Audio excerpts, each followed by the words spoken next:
Hello everyone, this is me Komal. कैसे हैं आप सब? आई होप आप सब बहुत अच्छे होंगे। तो मतलब क्या ये मेरे हस्बैंड की है। मुझे अपने कपड़ों से ज़्यादा हस्बैंड के कपड़े पहनने में मज़ा आता है। अभी वो ना क्योंकि यहाँ सर्दी पड़ने लगी है बहुत ज़्यादा, बहुत भयानक वाली। सुबह और शाम में इतनी भयानक ठंडी हो रही है ना कि क्या ही बताऊँ। तो वो अपने मतलब इनर वगैरह और जैकेट वगैरह निकाल रहे थे। तो ये पिछले से भी पिछले यूनिट का ट्रैक सूट उनका निकल गया। मैंने कहा लाओ इसको निकाल दो, इसको मैं पहन लूँगी, ये भी आपके तो काम का है नहीं है, पिछले यूनिट का है। तो बोले तो मैं मेरे कपड़े क्यों पहनती है? मैं कहा मेरे को आपके कपड़े पहनने में मज़ा आता है। और यहाँ पे ऐसी कितनी लेडीज़ हैं मतलब जिनको हस्बैंड के टी शर्ट, हस्बैंड का ट्रैक सूट पहनने में मज़ा आता है। मतलब मुझे तो बहुत मज़ा आता है, सच्ची बता रही हूँ। मतलब मज़े की बात नहीं है, कंफर्ट मिलता है अलग ही हस्बैंड के कपड़ों में, क्योंकि ढीले ढीले होते हैं, अलग ही एकदम कंफर्ट मिलता है। बस हाँ, उन लोगों के लिए नहीं है जो अपने हस्बैंड के बराबर ही हैं एकदम। उन लोगों को इतना कंफर्ट नहीं मिल सकता, लेकिन हाँ मज़ा उन लोगों को भी बहुत आता होगा हस्बैंड के कपड़े पहनने में। मैंने मोस्ट ऑफ द लेडीज़ को देखा है हस्बैंड के कपड़े पहनते हुए। बाहर वाली लेडीज़ों को तो नहीं बोलूँगी, मोस्ट ऑफ द फौजी फैमिलीज़ वाली लेडीज़ को तो देखा ही देखा है मैंने हस्बैंड के कपड़े पहनते हुए। या तो हस्बैंड का शॉर्ट्स पहन लेंगी घर में है तो, क्योंकि आसाम में बहुत गर्मी पड़ती थी तो मैं हस्बैंड का शॉर्ट्स पहन लिया करती थी। तो जब मैं उनका पहनने लगी थी ना तो वो देखते थे मेरा पहन के घूम रही है, तो फिर वो जाके ना मार्केट मेरे लिए 2-3 शॉर्ट्स लेके आए थे। मैं वहीं पहनती थी। अभी तो मैंने यहाँ तो एक भी बार नहीं पहने। यहाँ तो मैं बस वही मतलब टी शर्ट और लोअर टी शर्ट्स वगैरह पहनती हूँ। बाकी ट्रैक सूट मैंने वहीं आसाम में ही पहने थे, क्योंकि वहाँ ओवर गर्मी थी यार, बहुत ज़्यादा गर्मी थी वहाँ। घर में ही पहनती थी, लेकिन घर से कभी बाहर नहीं निकली शॉर्ट्स पहन के, कभी भी नहीं। और बाकी मैंने मोस्ट ऑफ द फौजी फैमिलीज़ की लेडीज़ को देखा है हस्बैंड के कपड़े पहनते हुए। हस्बैंड का लोअर डाल लेंगी, हस्बैंड का शॉर्ट्स डाल लेंगी, हस्बैंड की टी शर्ट। मोस्ट फेवरेट चीज़ एक फ़ौजी वाइफ की जो होती है, हस्बैंड की टी शर्ट पहनना सबसे फेवरेट काम होता है हम फौजी वाइफ्स का।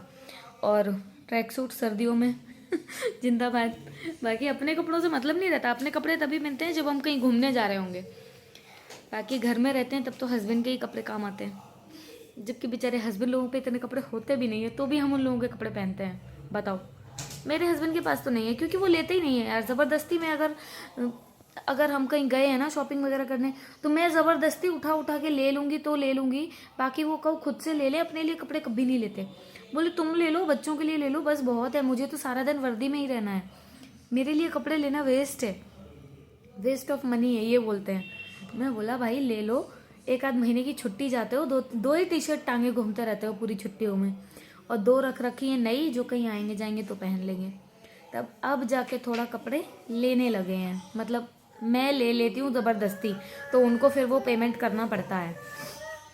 बस बाकी यही सब है। और वैष्णो देवी वाला व्लॉग यार मैंने डाला था, लेकिन पता नहीं उसमें क्या ग्लिच हो रहा था। उसमें आई डोंट नो वाई क्यों कॉपीराइट दे दिया उसमें। बल्कि पूरा दिन निकल गया। मैंने जैसे आज नाइट में पोस्ट किया है उसको, जैसे मैंने आज नाइट में उसको पोस्ट किया था, तो कल वो दोपहर तक अच्छा खासा रहा है। फिर वो मतलब आज नहीं, कल शाम को मैंने उसको पोस्ट किया था, ठीक है। और वो सुबह तक मुझे अच्छा खासा दिखाया है, मतलब अच्छे खासे व्यूज़ वगैरह सब कुछ जा रहे थे। फिर एकदम से उसमें कॉपीराइट दे दिया, आई डोंट नो वाई। ना उसमें कोई म्यूज़िक था, ना उसमें मैंने कुछ भी ऐसा बोला था जो नहीं बोलना चाहिए, पता नहीं क्यों हुआ ऐसा। तो मैंने उसको डिलीट कर दिया। अभी मैं उसको री एडिट करके फिर से अपलोड करूँगी। तो प्लीज़ आप लोगों से हाथ जोड़ के विनती है कि प्लीज़ सपोर्ट। मतलब इधर उधर के इसको उसको मतलब कुछ ना कुछ बोलने वाले वीडियोस जो है वो धड़ाके से वायरल जाते हैं। आप लोग एकदम मज़े में ले देखते हो उन लोगों को कि उसने उसको ये बोला, उसने उसको वो बोला, उसने उसको वो बोला। भाई अभी मैं किसी को कुछ भी नहीं बोलूँगी, चाहे मेरे वीडियो चलें चाहे ना चलें। और ये यार पागल हो गए हैं क्या सब लोग? सब लोग पागल हो गए हैं। मतलब चलो हो गई गलती, हो गई, सचिन से हो गई, नेहा से हो गई गलती। मनीषा को चलो अलग छोड़ दो, हो गई गलती। क्यों यार उनको पकड़ के बैठे हो तुम? चलो वो सचिन पकड़ के बैठा है, उसको बैठा रहने दो। मनीषा पकड़ के बैठी है, उसको बैठा रहने दो। लेकिन बाकी की जनता क्यों पागल हुई पड़ी है? क्यों एक औरत के पीछे पड़ गए हो यार? उसकी भी कोई इज्जत है? पूरी इज्जत तो तार तार कर दी तुम लोगों ने। चलो यार अकेली थी, हो गई गलती, हो जाती है, सबसे हो जाती है। मोस्ट ऑफ द लेडीज से गलती होती है, ठीक है। बस ये है किसी की सामने आ जाती है और किसी की नहीं आती है सामने। तो यार इतना क्यों किसी के पीछे पड़ना कि बेचारा जो है वो इस कगार पे पहुंच जाए कि उसको आत्महत्या करनी पड़ जाए। क्यों इतना उसको मतलब ट्रिगर किया जा रहा है? मुझे ये समझ में नहीं आ रहा। हो गया, ठीक है, छोड़ो। अभी जो होगा उसकी लाइफ में वो देख लेगी, उसके घर वाले देख लेंगे, उसका भाई देख लेगा। तुम लोग क्यों अपने व्यूज छाप रहे हो, क्यों इतने पैसे छाप रहे हो, मुझे ये समझ में नहीं आ रहा। क्यों हाथ धो के उसके पीछे पड़ गए हो। चलो ठीक है, मनीषा इस चीज़ को पकड़ के रखती है तो ये चीज़ मानते हैं उसके साथ गलत हुआ है, और वो सारी ज़िंदगी इस चीज़ को पकड़ के रखेगी, वो नहीं भूल पाएगी। भूलना चाहेगी बिना तो भी नहीं भूल पाएगी। और एक पॉइंट यहाँ पर, जो ऐसी औरतें हैं ना जो मतलब घर बर्बाद करती हैं। चलो यार ठीक है, तुमको अगर किसी से करना ही था तो सिंगल लड़का कोई ढूंढ लेती, या जिसकी बीवी नहीं थी वैसा कोई ढूंढ लेती। तो नेहा ने भी गलत ही किया एक तरीके से, लेकिन उसको बार बार ट्रिगर नहीं करना है यार। एक लेडी है वो, उसका एक बच्चा है, अगर उसको कुछ हो गया तो उसकी बच्ची को कौन देखेगा। अभी मामा मामी भी नहीं देखने वाले, उनका भी बच्चा हो चुका है ऑलरेडी। अपने बच्चे होने के बाद दूसरे के बच्चे को कोई नहीं देखता, फिर चाहे वो कितनी भी सगी बहन हो, ठीक है, इतना कोई नहीं देखेगा उसको अगर उसकी माँ को कुछ हो गया तो। और रही बात सुमित की, तो वो शादी करे ना करे ये टोटली उसके ऊपर डिपेंड कर रहा है। तुम लोग क्यों इतना किसी को मतलब गिराए चले जा रहे हो कि उसको कुछ ना कुछ ऐसा करना पड़ जाए कि उसकी ज़िंदगी ख़त्म हो जाए।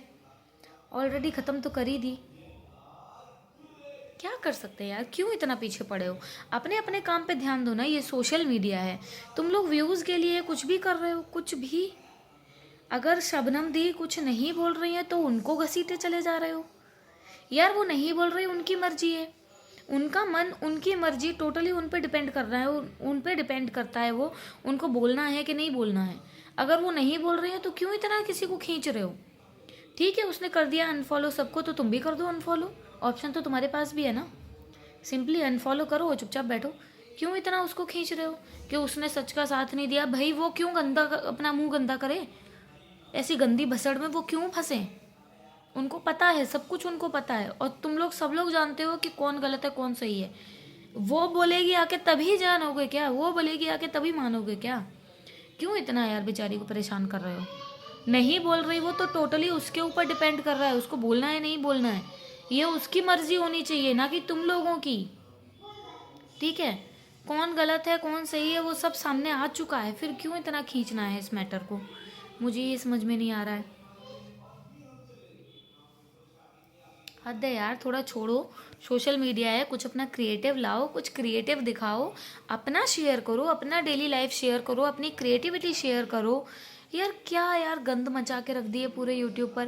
पहले हम लोग आते थे यूट्यूब पर सर्च करने कि ये कैसे बनाएं या वो कैसे बनाएं या लिपन आर्ट कैसे सीखें। मैं सच बताऊं, मैंने पूरी लिपन आर्ट अपनी यूट्यूब से ही सीखी है। अभी मैं यूट्यूब खोल रही हूँ तो भाई सचिन मनीषा नेहा, सचिन मनीषा नेहा। भाई मेरे घर पे ये हुआ था, मेरे बंद कमरे में ये हुआ था, वो हुआ था। दीदी ठीक है, हुआ था तो उसको ठीक है ना, हो गया, बस बंद करो। वो लोग अपना अपना पॉइंट ऑफ व्यू रख रहे हैं क्योंकि उनके साथ हुआ है, ठीक है, वो लोग रख रहे हैं, ये भी उनकी मर्जी है। किस लिए उनको उनके उसमें बसड़ कर रहे हो यार, समझ में नहीं आ रहा मुझे। कि वो बोल रहा है, वो भी बोल रही है, लेकिन शबनम नहीं बोल रही है, बस शबनम के पीछे पड़ के रह गए हैं सब। क्यों भाई, क्यों। वो नहीं बोल रही यार तो मत बोलने दो ना, क्या फ़र्क पड़ता है इससे। उसकी फैमिली है, उसके बच्चे हैं, वो खुद परेशान है यार। उसका भाई ज़िंदगी और मौत के उस बीच में खड़ा है, क्यों उसको खींच रहे हो, क्यों इतना परेशान कर रहे हो उसको। थोड़ा तो यार, थोड़ी तो इंसानियत ले आओ अपने यार, अपने अंदर। वो खुद इतनी परेशान हो रखी है, क्यों इतना उसको परेशान कर रहे हो। भाई क्या चीज़ होती है पता है, तो उससे पूछो जाके उसका भाई किस कंडीशन में है अभी, किस कंडीशन में है उसका भाई। कैसे भी हो, XYZ कैसे भी हो, वो उसने अपने ब्लॉग में बताया है कि क्यों हुई है मेरे भाई की ये कंडीशन। क्यों इतना परेशान कर रहे हो यार, बंद कर दो प्लीज़। अपनी क्रिएटिविटी दिखाओ, ये सोशल मीडिया है, अपनी क्रिएटिविटी दिखाओ यहाँ पर। ये फालतू की पछड़ों में पढ़ के तुम सिर्फ व्यूज़ कमा सकते हो, सिर्फ पैसे कमा सकते हो। इज्जत नहीं मिल रही है तुम लोगों को, बिल्कुल भी, बिल्कुल नहीं मिल रही है इज्जत। जय माता दी, जय माता दी। मम्मी बोलो जय माता दी, जय माता दी, जय माता दी। बोलो सारे बोलो जय माता दी, जय माता दी। अक्सर जय माता दी। तो आप लोगों को मेरी शक्ल से भी दिख सकता है कि मेरी मतलब इतनी ज़्यादा तबीयत ख़राब थी कि मैं क्या ही बताऊं, लेकिन फिर भी जाना तो था ही, माता रानी का बुलावा था तो इसलिए सभी को जाना था। बाकी बीमारी की हालत में ही गई हूँ, बीमारी की हालत में ही आई हूँ। ट्रेन में आके सब इधर उधर हो गए।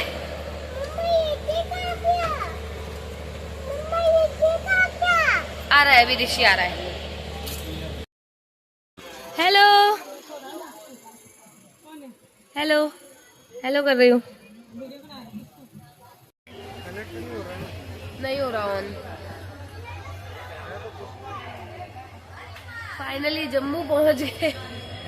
जम्मू पहुंच गए यार, कैसे निशान पड़ गया है ये। Hello Hi guys. Finally we are in Katra. Yeah.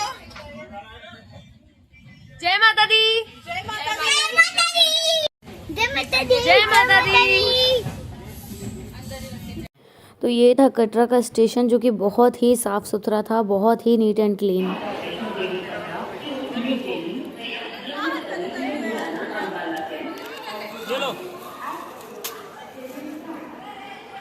Finally Katra पहुंच गए रात के 10 बजे। ठंडी नहीं थी इतनी ज़्यादा, लेकिन मुझे फिर भी शॉल लेनी पड़ी क्योंकि मुझे बार बार फ़ीवर आ रहा था और मैं दवाई खा के ही चल रही थी। मैं बार बार फ़ीवर की दवाई खा रही थी, बार बार मतलब मुझे दवाई लेनी ही पड़ रही थी, तो इसलिए मुझे शॉल वगैरह कैरी करना पड़ा। बाकी thanks for watching, please like comment and share, and आगे और भी व्लॉग्स आने वाले हैं, प्लीज़ कंटिन्यू।